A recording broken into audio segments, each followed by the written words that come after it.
क्या है? वो मंत्री महोदय तुम्हें समझा देंगे, हमारे पास समय नहीं है। अगर तुम लोग तैयार हो तो बताओ।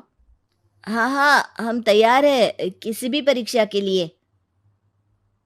मैं भी तैयार हूँ कुछ भी कर गुजरने के लिए। तो ठीक है मंत्री जी, आप इन तीनों की परीक्षा कल से ही शुरू कर दीजिए।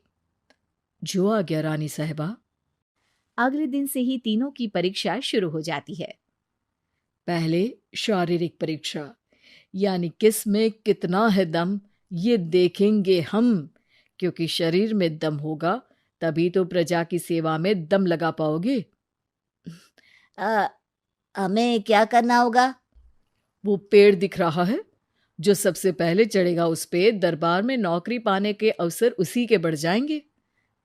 मैं चढ़ता हूँ। अरे रुको रुको, गिनती गिनने दो। 1 2 3।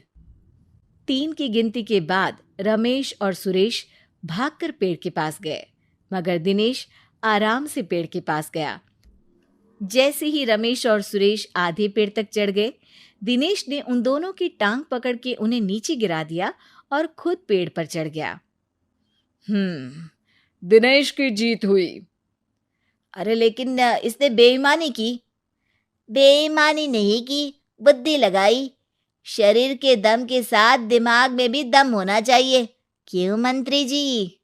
हाँ हाँ, बात तो तुम्हारी सही है, लेकिन बात अगर बुद्धि की है तो बुद्धि की असली परीक्षा हम कल लेंगे। शाम को जाकर मंत्री रानी को सब बता देते हैं।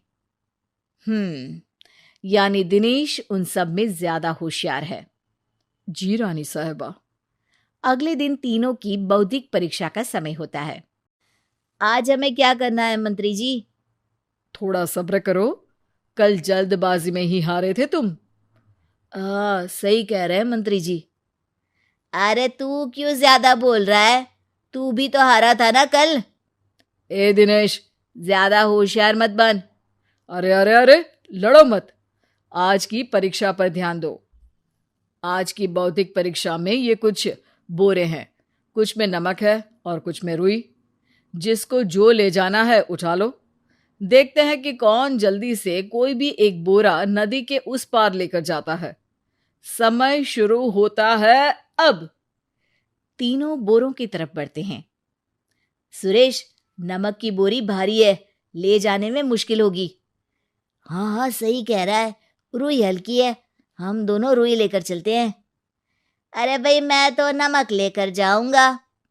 रमेश और सुरेश ये सोचकर हंसते हैं कि आज तो दिनेश हार ही जाएगा। दौड़ शुरू होती है। 1 2 3। तीनों नदी की तरफ भागते हैं। रुई में वजन कम होने के कारण रमेश और सुरेश आगे निकल जाते हैं और दिनेश थोड़ा पीछे।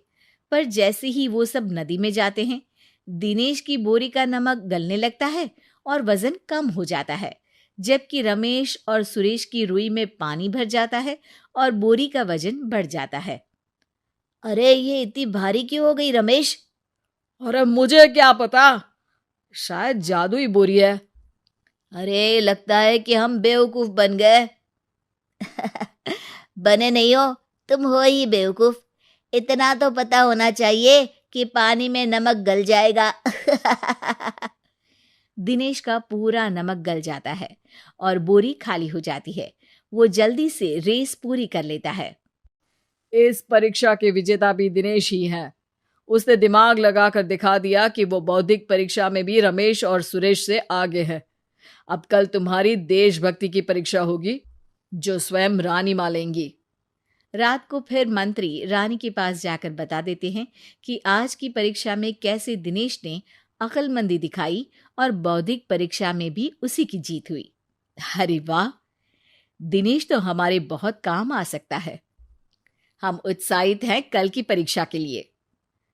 वो तो ठीक है रानी साहिबा, लेकिन हमने सुना है कि पड़ोसी राज्य का राजा आकाशदीप हमारे राज्य की सीमा में घुसपैठ कर रहा है। ये तो चिंता की बात है, हमें जल्द ही कुछ करना चाहिए। अगले दिन रमेश, सुरेश और दिनेश अपनी आखिरी देशभक्ति की परीक्षा के लिए दरबार में आते हैं। प्रणाम रानी साहिबा। नमस्कार रानी जी। प्रणाम रानी माँ। हमने तुम्हारी परीक्षा पर गौर किया। दिनेश आगे हैं। हम तुम तीनों में से किसी दो को ही दरबार में काम दे सकते हैं। किसी एक को आज जाना होगा। तो देशभक्ति की परीक्षा के लिए तैयार हो? पूरी तरह से। मैं तीनों से एक ही सवाल करूंगी। जिसका जवाब सबसे सही लगेगा उसे तो नौकरी मिल ही जाएगी। फिर दूसरे सबसे सही जवाब देने वाले को भी काम मिलेगा। आप लोगों का समय शुरू होता है अब। ज्यादा सोचने का समय नहीं होगा। जो मन में पहली बात आए उसका जवाब दे। तो सवाल यह है कि तुम इस मिट्टी के लिए क्या कर सकते हो? मैं इस मिट्टी को साफ रखूंगा। यहाँ के लोगों के भोजन की कमी को मैं पूरी करूंगा। मैं यहाँ के लोगों को गले लगा लगा के उनको खुशी दूंगा रानी माँ, और गरीबों के लिए घर बनवाऊंगा। मैं इस मिट्टी के लिए किसी की जान भी ले सकता हूँ रानी माँ। मंत्री, दिनेश को एक तलवार दो। जी रानी जी। दिनेश, पड़ोसी राज आकाशदीप की जान तुम्हारे हाथ में है। जाओ, अपना काम पूरा करो। आज रात को तुम उस पर हमला करोगे जब वो सो रहा होगा। दिनेश वहां से चला जाता है। रानी माँ, ये आपने क्या किया? अभी किया नहीं है मंत्री जी। आप आकाशदीप को संदेशा भिजवाओ कि पड़ोसी देश का एक कातिल रात को उन पे हमला करेगा और दिनेश को पकड़वा दो। अरे, ये आप क्या कह रही हैं? और क्यों कर रही हैं आप ऐसा? राजा को लगेगा कि हमने उसकी मदद की, उसकी जान बचाकर। वो हमारे राज्य का पीछा छोड़ देगा और हमारा एहसानमंद हो जाएगा। और दिनेश का क्या होगा? इस राज्य को दिनेश जैसे शातिर और लड़ाकू लोगों से ज्यादा जरूरत है। ऐसे लोगों की जो लोगों को खाना खिलाने की और खुश करने की बात करे। और ये गुण सुरेश और रमेश में है। इन्हें नौकरी दे दो। दिनेश बहुत चतुराई से नौकरी हड़पना चाहता था, जिसके लिए उसने रमेश और सुरेश जैसे दोस्तों का भी नुकसान किया। पर रानी ज्यादा चतुर निकली। उसने एक तीर से दो निशाने लगाए। दिनेश जैसे खूंखार युवक को राज्य से बाहर करवा दिया और पड़ोसी राजा आकाशदीप को अपना एहसानमंद कर लिया। पूरा दरबार रानी की जय जयकार कर रहा था।